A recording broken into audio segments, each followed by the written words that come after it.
My life's pretty standard for a young teacher, really. I'm Maya, and after grinding away at a teacher training college, I finally landed a gig at one of the best schools around. My plans? Teach, maybe write a bit on the side, and start a family with the right guy, whenever he decided to show up. That right guy thing happened faster than I expected, courtesy of my college buddy, Jess. Maya, you have to meet Tom, Jess had insisted over coffee one windy Saturday afternoon. He's looking for something real, and you too.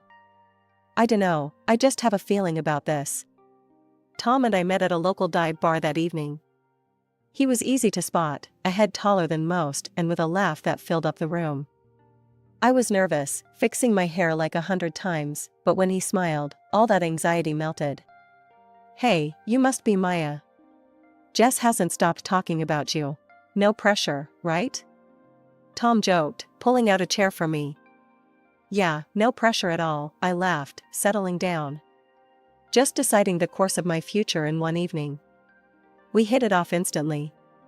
Tom was in finance, a bit dry for my taste, but he made it sound like an adventure every time he talked about his day.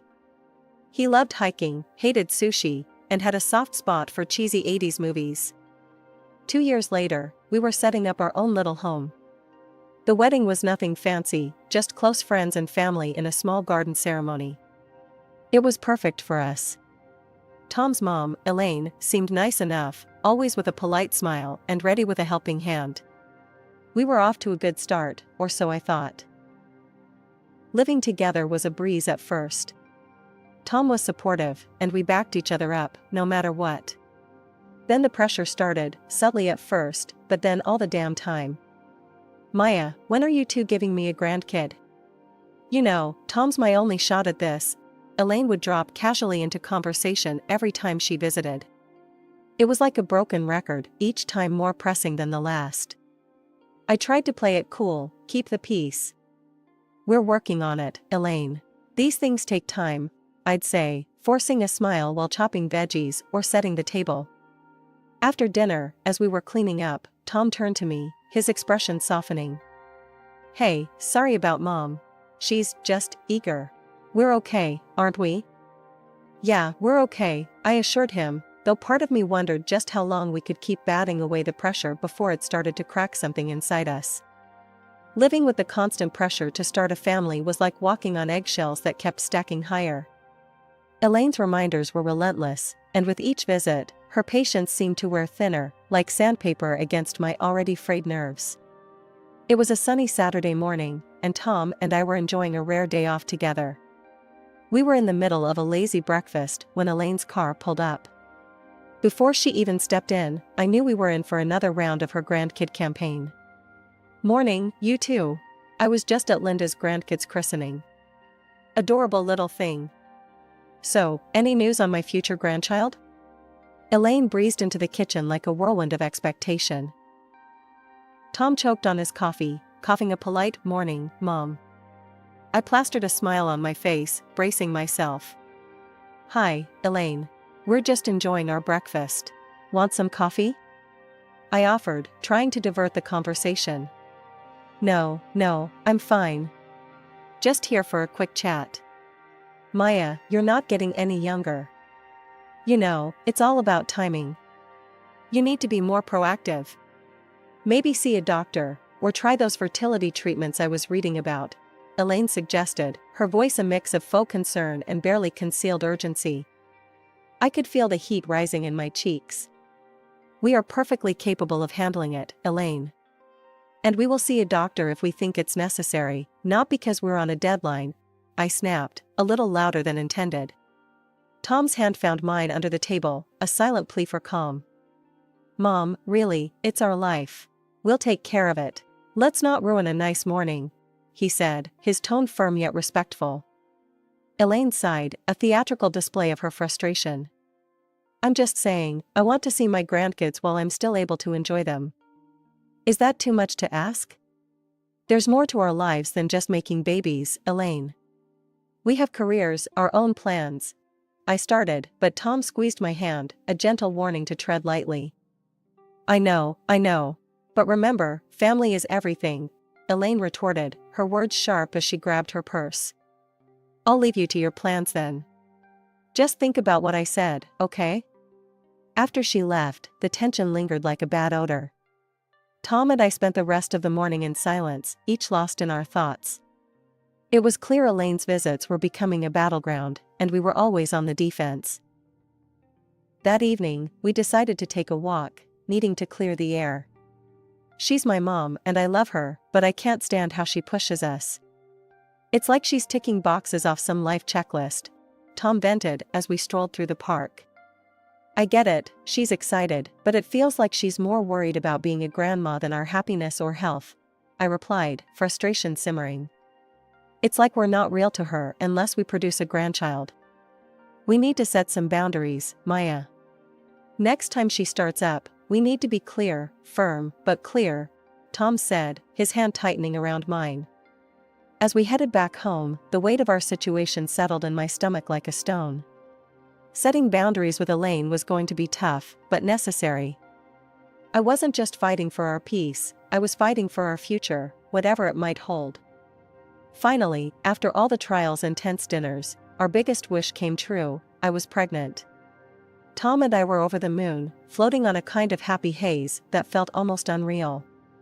But with our good news came the revival of Elaine's overbearing enthusiasm, dialed up to a whole new level.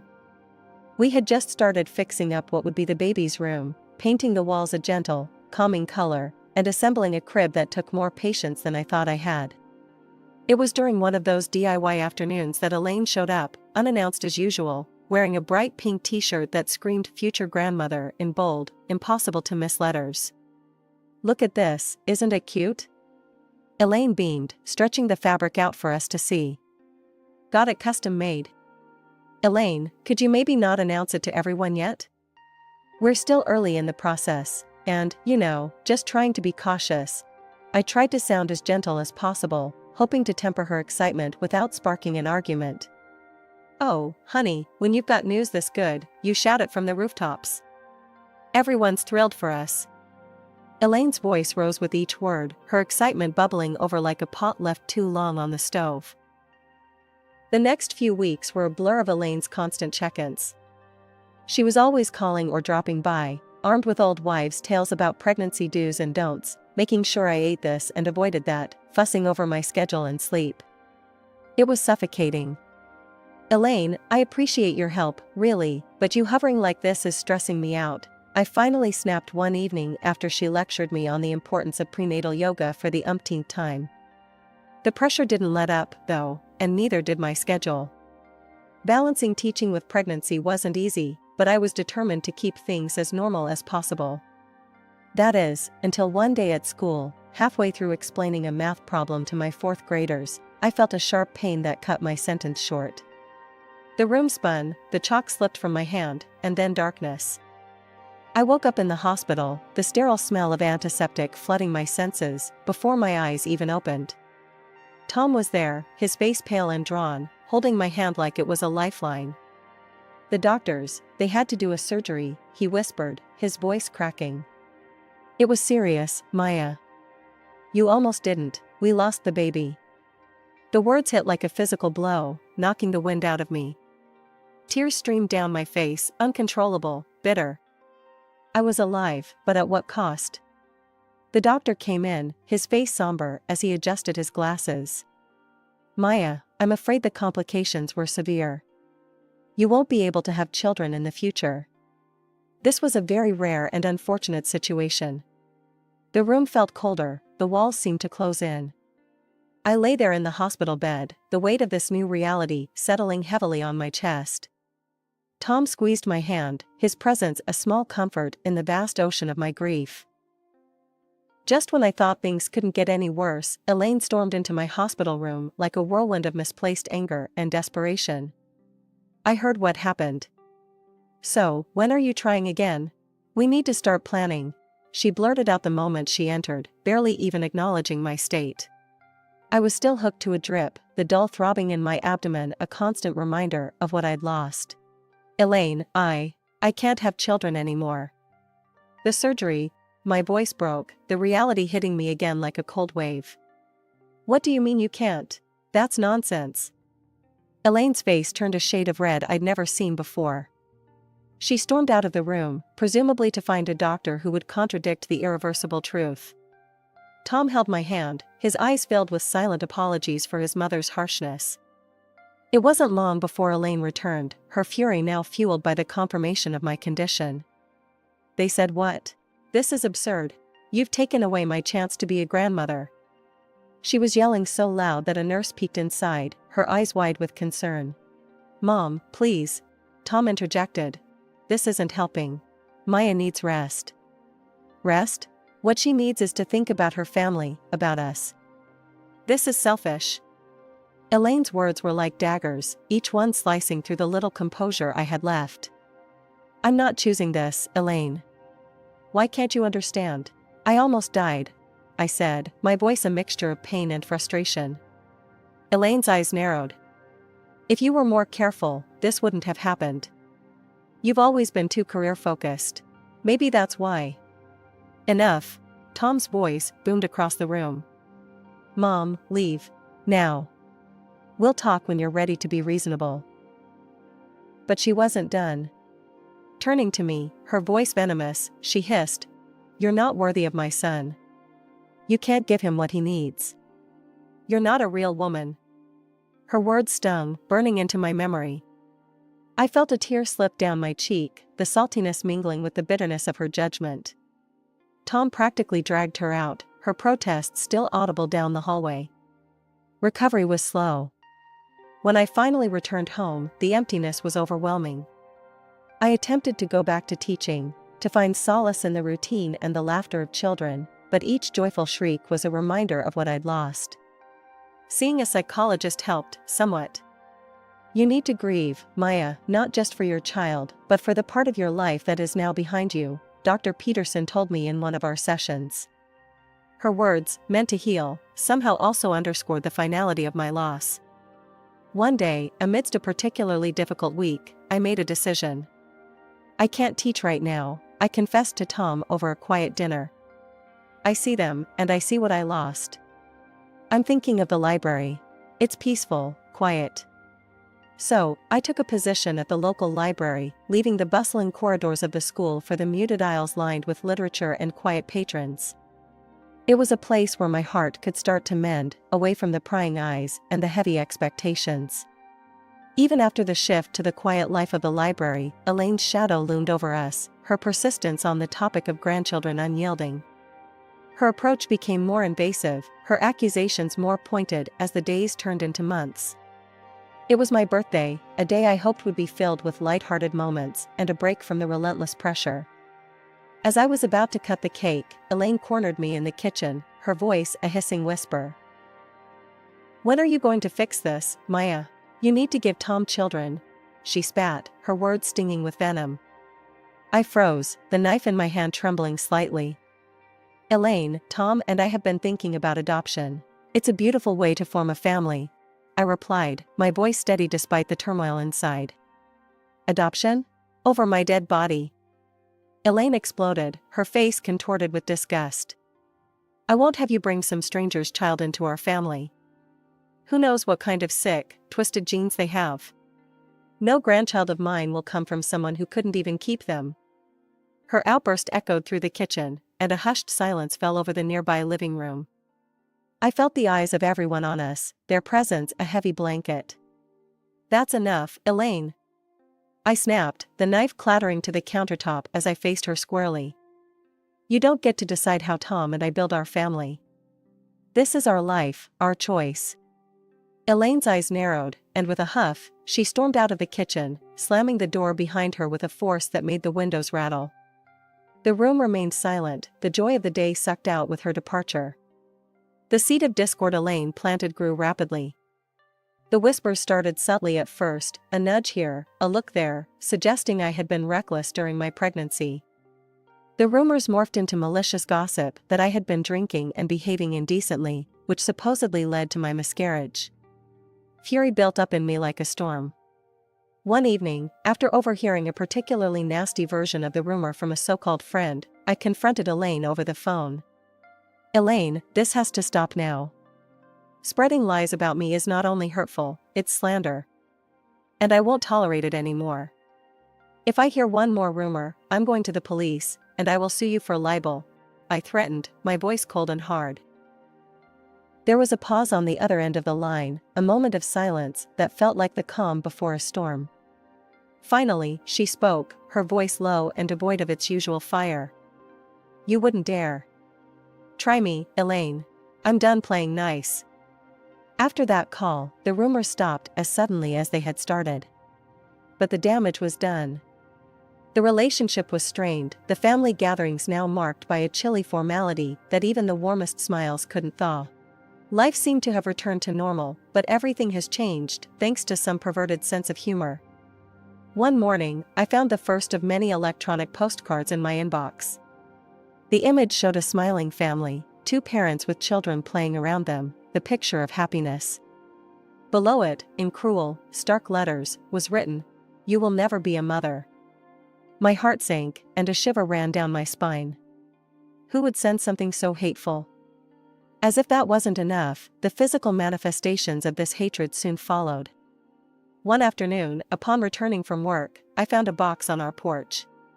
Inside, grotesquely smeared with ketchup, were dolls. Attached was a note that twisted the knife deeper. "This is your fault. You are to blame for losing your child." I was horrified. Each new message, each package, felt like a blow to my already fragile state. Tears were my constant companions as I tried to grapple with the cruelty of these attacks. "Tom, look at this," I said one evening, handing him another vile package. My hands were shaking, my voice barely a whisper. "It's too much. I can't take it anymore." Tom was quick to act. "The neighbor, Mr. Jennings, he's got cameras all over his place. Maybe he caught something on video." We approached Mr. Jennings the next day, who was more than willing to help. He played back the recordings, and there, in clear, undeniable footage, was Elaine. The sight of her, stealthily placing those ghastly parcels at our door, was both a relief and a fresh hell. "Can't believe Mom would go this far," Tom muttered, disgust written all over his face. Armed with the evidence, we confronted Elaine at her house. The video was paused on the screen, her image frozen in the act of hatred. "Look at this, Mom. How could you?" Tom's voice was icy, his usual warmth gone. He pushed the laptop towards her, the betrayal in his voice echoing around the room. Elaine glanced at the screen, her expression unreadable for a moment. Then, without a hint of remorse, she shrugged. "She's spoiled goods, Tom. An inferior woman who can't carry on the family line. I did what I had to do, for you, for the family's sake." Tom stepped in front of me, his posture protective. "If you can't accept Maya, then you can't be a part of our lives. This is your last chance, Mom. Apologize, or we're done." Elaine's face hardened, her eyes cold. "I'm only doing this for you, Tom. She's taking you away from what you deserve." The ride home was silent, each of us lost in our thoughts. I was reeling, the weight of Elaine's betrayal heavy on my shoulders. Tom was seething, the ties with his mother stretched to their breaking point. Tom had been unusually quiet lately, his usual cheer dimmed by the strained silence between him and his mother. It was clear he missed her, despite everything. So, when the Christmas invitation from Elaine came, I agreed for his sake, hoping against hope for some sort of reconciliation. We arrived to a house bustling with relatives and friends, the air thick with the scent of pine and mulled wine. Elaine greeted us with a tight smile, her eyes darting nervously. I took a deep breath, clinging to Tom's arm as we mingled among the guests. The evening progressed smoothly at first, laughter and chatter filling the room. Then, midway through, Tom's ex-fiancée, Sarah, appeared. The room tensed as Elaine ushered her in. "As you all know, Maya here can't have children. So, I think it's time Tom reconsidered his options. Sarah is more than willing to take her place and give me the grandchildren I deserve," Elaine announced, her voice ringing clear and cruel. The silence that followed was suffocating. I stood frozen, my heart pounding in my ears. Tom's voice, low and furious, broke the silence. "Mom, what are you talking about? I didn't agree to any of this." I couldn't hold it in any longer. How could you? My eyes scanned the crowd, landing on each face as I continued. Elaine has been tormenting me. Sending me hateful messages, leaving disturbing packages at our door. I pulled out my phone, showing the video from Mr. Jennings' camera. The footage played, revealing Elaine's vile actions for all to see. Murmurs of shock and disgust rippled through the room. Sarah, looking equally horrified, stepped forward. I had no idea about any of this. Elaine just invited me here under the guise of catching up. I'm actually engaged to someone else, and I'm not looking to disrupt that. She turned to me, her expression apologetic. Maya, I'm so sorry. I had no part in this plan. I never wanted children, which is why Tom and I split. The room was now a cauldron of whispers and stunned faces. Elaine's friends and relatives slowly started to leave, their expressions ranging from embarrassed to outraged. It was clear where their sympathies lay. Elaine, now pale and flustered, tried to salvage her dignity. But I was just trying to ensure my son had a proper family. Tom's voice was cold, final. By destroying the family you already had? I don't consider you my mother anymore. We're done, Elaine. Months had passed since that disastrous Christmas, and life had started to settle into a new, peaceful rhythm. Tom and I had been busy with the adoption process, our hearts and minds focused on the child who would soon become part of our family. It was a time of hope and healing, but it wasn't long before Elaine tried to wedge herself back into our lives. One brisk morning, a knock at the door disrupted the quiet. I opened it to find Elaine standing there, eyes red, a picture of contrition. Maya, I've been doing a lot of thinking. I know I've made some terrible mistakes. Can we talk? Her voice trembled, and for a moment, I saw the vulnerability of a woman who realized she had gone too far. I'm listening, I said, guardedly, leaving the door ajar as a reminder that she was not welcome to step inside. I've been so foolish, so driven by my own desires, that I lost sight of what's important. I've hurt you and Tom deeply, and I'm sorry. Truly, I am. Can we start over? Please? Elaine, after everything that's happened, it's not that simple. Tom and I are moving forward with adopting a child. That's our focus now, I said, the firmness in my voice reflecting the resolve in my heart. The mention of adoption triggered something in her, her face contorting as the old prejudices bubbled to the surface. You can't seriously be considering bringing someone else's child into this family. It's wrong. That's exactly what we are doing, Elaine. And it's not your decision. It's ours. I shot back, my patience fraying. This is madness, Maya. You're making a mistake. A real family. No, Elaine. We're done here. Without waiting for her to respond, I closed the door firmly in her face, the click of the latch sounding like the final seal on our relationship. Inside, Tom was standing at the top of the stairs, having heard the exchange. Everything okay? He asked, coming down to join me. I think it finally is, I said, leaning into his embrace. I told her we're adopting, and she didn't take it well. It's really over this time. Tom nodded, his expression resolute. Let's make it official then. Together, we blocked Elaine's number on our phones and sent messages to our friends and family, explaining that we had decided to sever ties with her for the sake of our future family's peace and well-being. The adoption process moved forward, and each step brought with it a surge of excitement and anticipation. We filled out forms, attended interviews, and prepared a room filled with love and the promise of new beginnings. As the waiting drew to a close, I felt a pull towards my old life, the classroom. I returned to teaching, the joy of interacting with the children rekindling a light within me that had dimmed during those dark times. Standing in front of my class, I realized how much I had grown, how resilient I had become.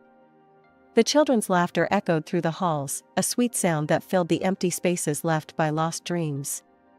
It reminded me that while some doors close, others open. And behind this new door was a future bright with the colors of hope and the laughter of a child who would call us mom and dad.